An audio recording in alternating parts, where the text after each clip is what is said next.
हर हर महादेव, जय जय श्री राधे राधे। मेरे ब्यूटीफुल डिवाइन्स, आप सभी लोग कैसे हैं? बहुत बहुत स्वागत करती हूँ आज की रिलेशनशिप रीडिंग में। मैं पूजा त्यागी आप सभी लोगों का timeless collective general beautiful incisive reading होगी। एंड तक देखना, आपके पार्टनर के इमोशंस को हम पूरी तरीके से यहाँ पे कलेक्ट करने की और उसको बारीक से बारीक जो उसमें इंटिग्रिटीज हैं उसको पिक करने की मैं कोशिश करूंगी। और एक बात ध्यान रखें, पितृपक्ष का आगमन हो गया है। 7 सितंबर से लेकर 21 सितंबर तक पितृपक्ष रहेंगे। और आप एक काम करें जरूर, अगर आप रीयूनियन मैनिफेस्ट कर रहे हो अपने पार्टनर के साथ, उसको वापस पाना चाह रहे हो और ये हो नहीं रहा है, कोशिश कर रहे हो बट ये वर्कआउट नहीं हो रहा है या आपके प्रयास फेल हो रहे हैं, तो अपने घर के साउथ वेस्ट डायरेक्शन में या फिर साउथ डायरेक्शन में एक घी का दिया रोज आपको 5 से 8 के बीच में जलाना है, शाम के समय जलाना, और बैठ के ये प्रे करना कि व्यक्ति जल्दी लौट आए। पितरों से प्रे करो, अपने एंसेस्टर्स की मदद लो। इस वक्त वो हैं आपके लिए, आपको आशीर्वाद देने के लिए धरती पे आगमन उनका हो चुका है। और अपने घर को साफ रखें, मन को साफ रखें। नेगेटिव आपको इन दिनों में बिल्कुल भी नहीं होना है। ठीक है, चलो रीडिंग स्टार्ट करते हैं। ये एक महत्वपूर्ण जानकारी थी बिकॉज ये समय का मैं नहीं चाहती हूँ कि आप इसे वेस्ट कर दें। चलिए स्टार्ट करते हैं। श्री राधे और महादेव जनरल कलेक्टिव रीडिंग है। अभी के भी वीडियो को लाइक करें। पितृपक्ष का पहला दिन है, इसलिए वीडियो को लाइक अगर कर लेंगे तो हो सकता है ड्रीम मैनिफेस्टेशन बहुत जल्दी हो जाए आपका, और उससे आपको वीडियो से कनेक्ट होने में तो हेल्प मिलेगी ही मिलेगी। रीडिंग से रेजोनेट भी कर पाएंगे।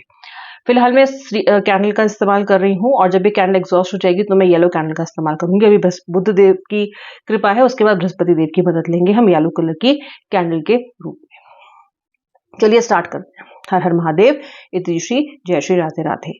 एक सर्कल सा बन रहा है यहाँ पे, मुझे एक तारा सा बनता हुआ, एक फूल सा बनता हुआ दिखाई दे रहा है, जो कि होप डिपिक्ट कर रहा है। होप होप होप, आपको पितृपक्ष के इस आगमन पे एक होप मिल रही है, बहुत बड़ी संकेत मिल रहा है कि आपको होप नहीं छोड़ना है। नंबर 9 भी निकल रहा है, देखो यहाँ पे अभी नंबर 9 बना है, और ये महीना भी नंबर 9 का ही, यानी कि सितंबर महीना मंगल देव को रिप्रेजेंट करता है। साल भी मंगल देव का है, तो मान लीजिए मूवमेंट होंगे, ब्लॉकेजेस खुलेंगे, लव लाइफ में डेफिनेटली आगे कुछ ना कुछ बहुत बढ़िया परिवर्तन होने वाला है। नंबर 5, नंबर 6 दिखाई दे रहा है मुझे यहाँ पे बहुत क्लियरली। नंबर 2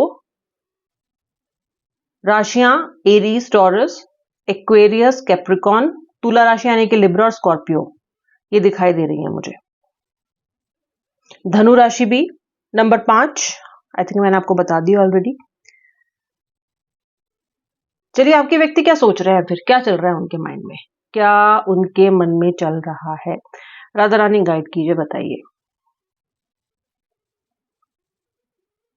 आपके व्यक्ति के लाइफ में फिलहाल द्वंद्व छिड़ा है। आपके व्यक्ति के लाइफ में बहुत सी ऐसी चीजें चल रही हैं जो कि उनको अपने अंदर एकदम फंसाए हुए हैं। ठीक है, आपका व्यक्ति ऐसा है जिसने हमेशा अपने मुश्किल समय में आपसे हेल्प की उम्मीद की है, और आपने इसकी की भी है। ये हमेशा चाहता रहा है पास्ट में कि आप इसके लिए इमोशनली अवेलेबल रहिए जब इसको जरूरत हो। लेकिन मैं ये देख रही हूं कि पिछले 21 दिन या फिर 21 हफ्ते, 21 महीने भी हो सकते हैं, यानी कि ऑलमोस्ट 2 साल के आसपास भी हो सकता है, कि इतने समय से ये व्यक्ति आपके लिए इमोशनली अनअवेलेबल दिख रहा है। It can be as recent as 21 days also. ये आपके लिए इमोशनली अनअवेलेबल है, और ये आपकी जिंदगी का ऐसा समय चल रहा है जहां पे आपको इसकी सबसे ज्यादा जरूरत है, क्योंकि ये आपसे दूर हो गया है, नो कांटेक्ट में हो, इसलिए तो आपको उसकी जरूरत है ही, because you want this person back.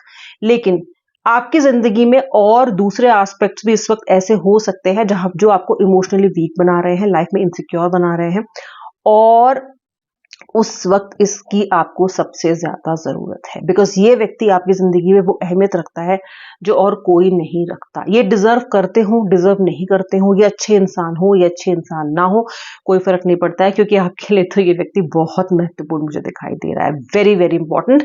और आप चाहते थे कि इस समय में जब आप सबसे ज्यादा कष्ट में हो, ये व्यक्ति आपके लिए अवेलेबल रहे। लेकिन मुझे दिखता है कि ये व्यक्ति आपकी कॉल्स को इग्नोर कर रहा है, ये व्यक्ति आपकी बातों को इग्नोर कर रहा है, आपकी एनर्जी से बिल्कुल भाग रहा है। अगर आप दोस्तों के थ्रू, अननोन नंबर के थ्रू भी कनेक्ट करने की कोशिश कर रहे हो, तो उन एनर्जीज को भी ये पर्सन बिल्कुल पुश अवे कर रहा है। ओके, कम्युनिकेशन भी मुझे ब्लॉक दिखाई देता है बिल्कुल, because of course this person does not want to face you. इनको पता है कि आपके सवालों का जवाब नहीं होगा, कहीं ना कहीं उन्हें हार माननी पड़ेगी, शायद परिवर्तन करने का भी प्रयास करना पड़े, आप उनसे कुछ बदलाव भी एक्सपेक्ट करोगे, अपनी सिचुएशन में चेंज भी एक्सपेक्ट करोगे, और जब वो उस चीज को आपको भी दे ही नहीं सकते, देना ही नहीं चाहते, तो ये क्यों इस चीज में पड़े। इस बार का झगड़ा दिखता है कि कुछ ऐसा रहा है जो कि बहुत बड़ा था, बहुत मैसिव दिखाई दे रहा है, something that has torn you into two halves, two pieces. अब मन बहुत व्यथित है, और इस झगड़े ने ऐसी बहुत सी बातों को उजागर भी कर दिया आपके सामने जो आप कभी एक्सपेक्ट नहीं कर सकते थे। यानी कि आप अपने रिलेशनशिप में जितने डाउनहिल जा सकते हो, जितने कष्ट में रह सकते हो, उतने कष्ट में आप इसमें हो। ये पर्सन अपने अपनी लाइफ में पास्ट में ट्रॉमा से गुजर चुका है। रिलेशनशिप्स में भी इसको या तो बिट्रेयल मिले हैं, या फिर ऐसे एक्सपीरियंसेस इसके रहे हैं जहां पे इसको विश्वास करना कठिन रहता है कनेक्शंस पे। लेकिन आप एक विश्वास पद इंसान हो, ऐसा नहीं है कि आप पे भरोसा नहीं कर सकता, लेकिन फिर भी पास्ट की इनसिक्योरिटीज, पास्ट के अनरिजॉल्व इश्यूज, पास्ट की जो कॉर्ड कटिंग इन्होंने नहीं की है, वो इस व्यक्ति को लगातार इस रिलेशनशिप में भी अनअवेलेबल, इनसिक्योर और कंफ्यूज रखे हुए है। आपने इनको शायद बहुत भरोसा दिलाने की कोशिश की है, आपने इनको समझाने की कोशिश की है, आपने कई बार चीजों को इग्नोर भी किया है कि शायद व्यक्ति समय के साथ सब समझ जाए, लेकिन फिर भी ऐसा दिखाई देता है कि इस व्यक्ति को उतना फर्क नहीं पड़ता है फिलहाल आपके इमोशन से, आप क्या सोच रहे हो। ओके, इस व्यक्ति के लिए फिलहाल ये खुद सबसे ज्यादा इंपॉर्टेंट है, इनके खुद की लाइफ कैसे चल रही है वो इंपॉर्टेंट है। आप फिलहाल इनकी लाइफ में एक नॉइज बन के रह गए हो, यानी कि एक शोर बन के रह गए हो। आपका कॉल भी ऐसा ट्रीट करते हैं जैसे कि कोई शोर मचा रहा है, और ये इसको शट डाउन करना चाहते हैं। आपके मैसेजेस रीड करते हैं, शायद ब्लू टिक नहीं आता है, सीन नहीं कर रहे हैं, रीड कर रहे हैं अगर तो रिप्लाई नहीं कर रहे हैं। जब तक आपने देखा कि व्यक्ति ने मैसेज नहीं देखा, तब तक तो आप फिर भी ओके रहते हो, लेकिन जब ब्लू टिक आ जाते हैं और जब व्यक्ति का जवाब नहीं आता, that makes you so so sad. And ये मतलब इतनी ज्यादा कि हैवी एनर्जी आपके ऊपर हो जाती है, क्योंकि धीरे धीरे आपकी जो उम्मीद है इस रिलेशनशिप में इस व्यक्ति की तरफ से किसी एक्शन की, वो टूट रही है। मुझे ऐसा लगता है कि आज से 21 दिन बाद या फिर 15 अक्टूबर के बाद आप ही को कुछ ना कुछ एक्शन लेना पड़ सकता है।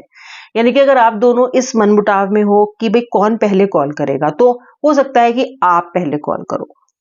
ओके, ये व्यक्ति आपसे बात करने के लिए तैयार तो है, लेकिन ये खुद इनिशिएटिव लेने के लिए रेडी नहीं है।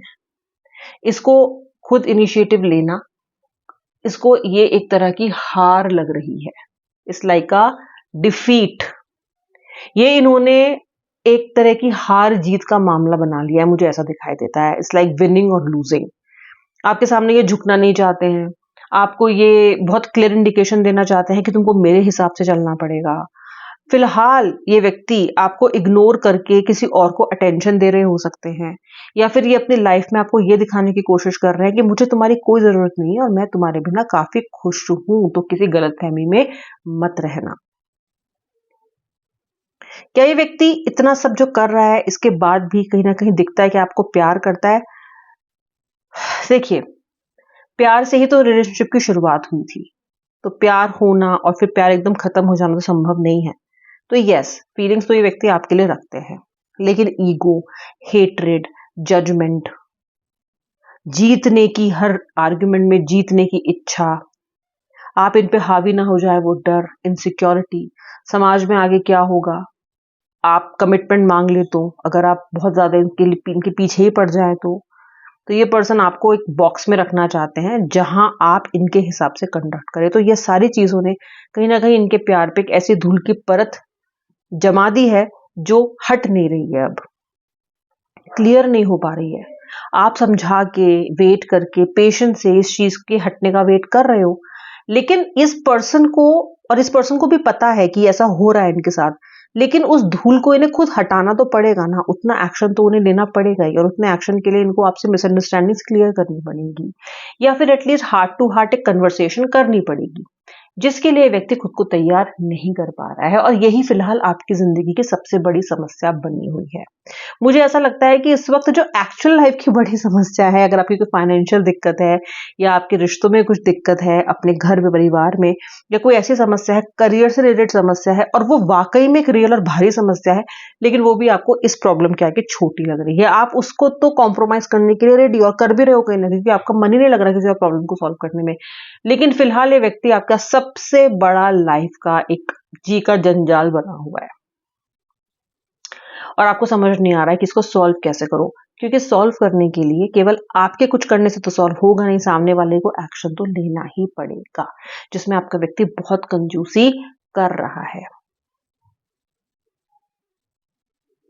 आपका व्यक्ति चाहता है कि जब ये आपको कॉल करे या जब आप उसको कॉल करो तो आप पास की किसी भी बात के बारे में कोई भी डिस्कशन ना करो। ये नहीं चाहता कि आप क्लैरिटी मांगो, ये आपसे बात करना चाहता है, ये आपसे प्यार का इजहार भी करना चाहता है, ये रिलेशनशिप को आगे भी ले जाना चाहता है, लेकिन ये चाहता है कि आप इसकी की हुई गलतियों को, आप इसकी की हुई भूलों को बिल्कुल नजरअंदाज कर दो। और ये दिन ब दिन आपके लिए मुश्किल होता जा रहा है, लेकिन फिलहाल इसकी इच्छा यही है जो मुझे दिखाई दे रही है। फिलहाल इसकी इच्छा यही है कि कोई भी कन्फ्रंटेशन नहीं होना चाहिए किसी भी तरह का, वरना ये वही करेगा, इसी तरीके से बिहेव करेगा, क्योंकि इसको समझ में आ गया है कि ये तरह का से आपको हैंडल करने से आपको दर्द होता है, आपको दुख होता है और आपको जैसे होता है ना गरम लोहे पे हथौड़ा मारना, तो ये इस चीज से कहीं ना कहीं आपको मैनिपुलेट करने की कोशिश कर रहे हैं। एनर्जी सोर्स प्रेम है, ऐसा नहीं है कि आपको छोड़ देना चाहते हैं या कभी आएंगे नहीं आपके पास लौट के, लेकिन ये आपको अपने हिसाब से ट्रेन करना चाहते हैं, आपको अपने हिसाब से अपने ढांचे में रखना चाहते हैं, अपने सिलेबस अपने रूल बुक के हिसाब से आपको चलाना चाहते हैं। ये नहीं चाहते कि आप इनसे कोई भी out of the question, out of the books, out of the syllabus question पूछो। भाई इतना ही मैं फिलहाल ऑफर कर सकता हूँ, फिलहाल मैं इतना ही ऑफर कर सकती हूँ, लेना है लो, नहीं देना है चलते बनो। ऐसे एनर्जी में मुझे आपका व्यक्ति दिखाई दे रहा है। आप इनकी एनर्जी को क्या बदल सकते हो? देखिए पूरी तरीके से तो ये व्यक्ति खुद ही बदलेगा इसको, लेकिन आप एटलीस्ट इन तक पॉजिटिव एनर्जी अपनी मैनिफेस्टेशन के थ्रू भेज सकते हो। जैसे कि मैंने आपसे बोला है, दिया जलाओ, साउथ वेस्ट में पितरों से प्रार्थना करो और इनकी तरफ एक हीलिंग एनर्जी भेजने की कोशिश करो। वैसे भी परिवर्तन तो दिखता ही है होता हुआ आने लिए पॉजिटिव, इससे और थोड़ा जल्दी हो जाएगा। ये आपके व्यक्ति की करंट फीलिंग्स थी। आई होप आपने वीडियो को लाइक कर दिया है। अब मैं मिलूंगी नेक्स्ट वीडियो में, तब तक के लिए जय श्री राधे राधे, हर हर महादेव।